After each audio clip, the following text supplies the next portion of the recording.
What is up, everyone, and welcome back to the Apex Wiffle Ball YouTube channel. This is the founder of the league, AP, and many of you guys probably watch the game of Wiffle Ball because of the amazing home runs and all the crazy pitches that get thrown, which, speaking of crazy pitches, go check out our recent video of the nastiest pitches in league history. And while you're over there watching it, or if you want to stay here and watch this video first, go ahead and hit the subscribe button and like the video. But anyways, the third phase of the game, and in my opinion, the most underrated phase of Wiffle Ball, is defense, fielding. So, without further ado, in today's video, we are going to break down the top 15 best plays of all time. So let's get us started with number 15. Before we roll the clip, here's some context for this. We are in Game 2 of the semifinals, and the 919 Punishers are down 1-0 in the series. So they have to win this game in order to even force a Game 3 winner moves on game. And there are 2 outs here with 2 runners on. I pitch the ball. It's grounded to my left. I bobble with my left hand and get him with my right on a little falling effort. And just for context, I'm not right-handed, so offhand, save the play that I botched up in the first place. We're going to go kind of slow and do a little freeze framing because Owen got in the way of the shot right here. So I bobble it with my left, fall to my knees, pick the ball with my right. You can pegs out the runner running to first base. You see my teammate Matthew Hensel getting hyped up. I got hyped up as that was the play that helped me escape that inning. Now let's move on to number 14. This was an amazing play right here. We're going to have a couple freeze frames, and this is also in a semifinal game. And yet again, down 1-0 in the game. It's game 1 of the semifinals. A 4 seed going against a 1 seed with the Mom Lovers versus We Use Pine Tar. So huge underdogs here. So every out counts. Ball is hit off Shane's hands. Lincoln fields it off 1 foot, and a nice strike by Brendan Fletcher gets the runner out. This was an amazing play. I remember it being great in the moment. Off the hands. Great in general. I mean, you see right here, Lincoln Hogan currently standing on 1 foot. Many scenarios, usually the third baseman runs up and grabs it. Sam was right behind him, ready to field it just in case. However, Lincoln made the athletic play, and then Brendan Fletcher with the assist, stretching over there at first base to secure that out. Now coming in at number 13, we have the Zoo versus the Freshies. Oh, nice goes shot. off the wall. Matthew Hensel fields it clean off the wall, throws it to Ryder, and gets Emmerich out. We're going to replay this while I explain a little more. To the casual viewer, this just looks like a regular play off the wall, regular throw out. But in this game, usually when the ball gets hit off the wall, it's a hit. However, Matthew puts himself in a great position to field it perfectly off the wall and then made the accurate throw to get the runner out. Now we got number 12 right here. This game, for context, finished 0-0 in a tie.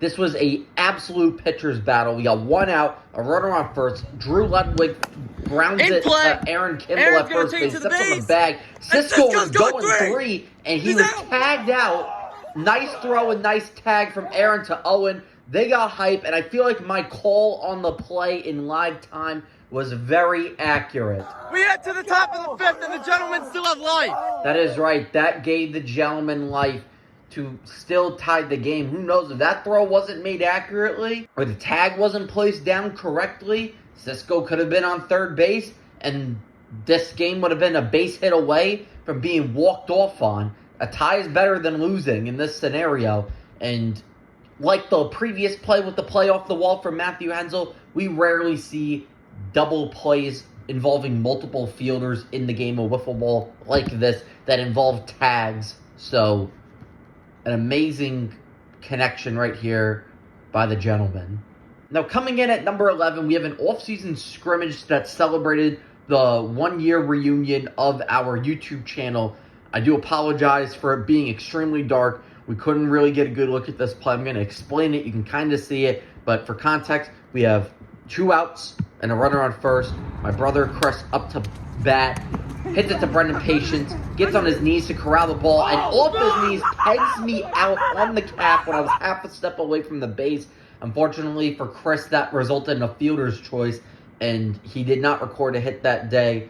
Unfortunately, there were many times where he had some nice contact and a fielder was just right there. That was the perfect opportunity for him to get a hit. But unfortunately, a great play by Brendan Patience spoiled his lack of hits on the day. Now we get into the top 10, and we have the Corn Dogs versus the Tsunamis. It's a tight game where the Corn Dogs need to hold them. Matthew Playforth hits one into foul territory, skied up. Sam Shaw misses it on the initial, but bobbles, juggles, and dives in an amazing effort play.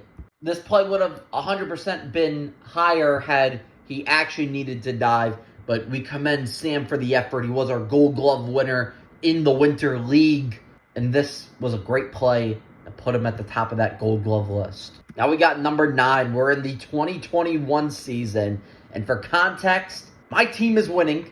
My team only had a 2-9 record going into this game. We were the worst team, still the worst team despite winning this game. However, my pitching struggles were the main reason why we were losing.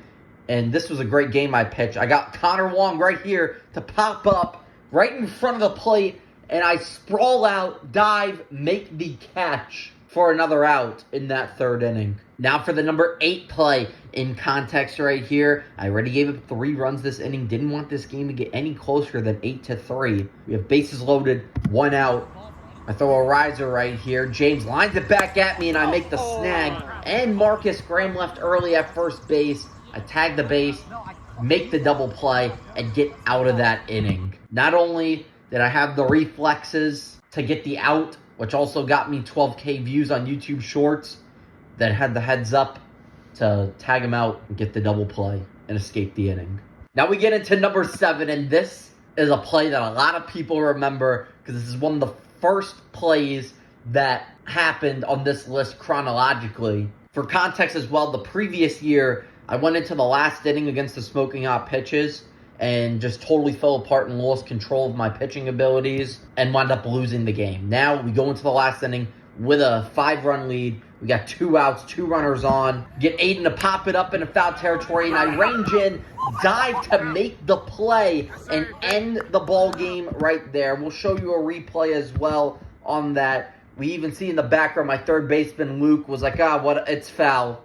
Leave it.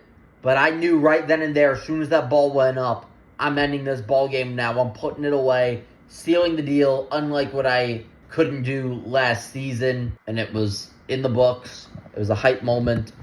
Many people were shocked, and it was a play to be remembered. Now coming in at number 6. This was actually the number 1 play of the 2022 season. And for context right here, we used Pine Tars up 4-0 in the top of the 3rd. There are 2 outs and a runner on first. However, Jack Litt is hitless in this game. He gets a hit right here by diving headfirst into first base, but Trent Warren is going 3. Brandon pump fakes like he's going there and tags out Jack Litt. Everyone's hyped up. It was a great play, a great heads-up play from Brendan Patience to not throw the ball away. And this game may have been 5-0. Although we used Pine Tar went on to win the game, this was hands down one of the more memorable plays that happened in that series. Now we get into our top 5. This is a tight game. It's a 3-run game, bases loaded, 2 outs in the Christmas Eve scrimmage. Matthew Hensel hits a hard ground ball to left field as usual. Jake Busick, however, gets on his knees, lays out, corrals it, and off his stomach, pegs out Brendan Fletcher. We have some close-up and slow-mo replays coming at you. Not only was it athletic from Jake to get on the ground, corral the ball, but also off his stomach, peg Brendan Fletcher, and seal the game right then and there. An amazing play. And now number 4 comes from that same game earlier in the game. Score is a lot more lopsided than it was towards the end. Nathan Bush hits a hard fly ball into left field. Hensel tracks it and then makes an Odell Beckham catch to get the out. We'll see here on the replays. He tracked the ball, realized it was going over his head, jumped and fell back, and then one hand kind of saw the comparison to Odell right here. We had the ESPN music going in the video. What a catch. Now for number 3, for context yet again, Paul Rubino currently has a no-hitter going in his first ever game. And as we all know with no-hitters, there is usually one play that saves the no-hitter, and this one was it. A little slider outside, and I make the diving catch, barely getting the fingertips underneath. We'll show you kind of a slow-mo, close-up replay of me getting the fingers in right before it hit the ground. I saw it go up. I knew Paul had a no-hitter going. I wanted to make sure that a hit was not given up right there, and that was my best play I've ever made. And it was actually in my last ever season. Surprisingly enough, when I said that when I wasn't pitching, I was going to DH. But because we had a lead, I was like, you know what? I'll play the field. And I wound up making this play and wound up being the Gold Glove Award winner that season. Now we get into the top 2. And both of these are in high-stakes situations. So right here, we use Pine Tar versus the Brothers in the 2021 quarterfinal game. We have 2 runners on with 2 outs in a tie ball game, top of the 3rd. That's for Ryder. Line drive right back at the pitcher, and Shane lays out with the That's a catch. snag to end the inning. We'll show you the freeze frame right here because Ryder kind of got in the way while he was running because it was a kind of not ideal camera angle. Right there, Shane Volpez laying out, making the one-handed catch to end the inning, and eventually we used Pine Tar, walked it off to advance to the semifinals. And now we're at our number 1 play of all time. We're in the championship game. It's a tight game. Skeeters versus Stud Muffins. Line drive. Peyton Blue with a diving catch and pegs out the runner to make the double play. So a peg out off the stomach and a diving catch. I think either of those separately would have been in the top 10, let alone doing both in the same play. I mean, we're going to get a little slow-mo and a freeze frame. I mean, look how close the ball was to hitting the ground before Bloom got his hand in. This was a big reason why Bloom was the first ever Gold Glove Award winner and set the tone for all Gold Glove Award winners. I mean, he had those great hands. He was a college baseball player. He was an all-conference football player and made some amazing plays in his football days and made an amazing play in his wiffle ball days. So with that being said, those are your best plays of all time. If you disagree with any of the placements, you remember a play that should have been in the top 15, leave a comment down below. Like the video and subscribe if you haven't yet. And we'll see you for next week's video, which is going to be a compilation of every home run ever hit in league history.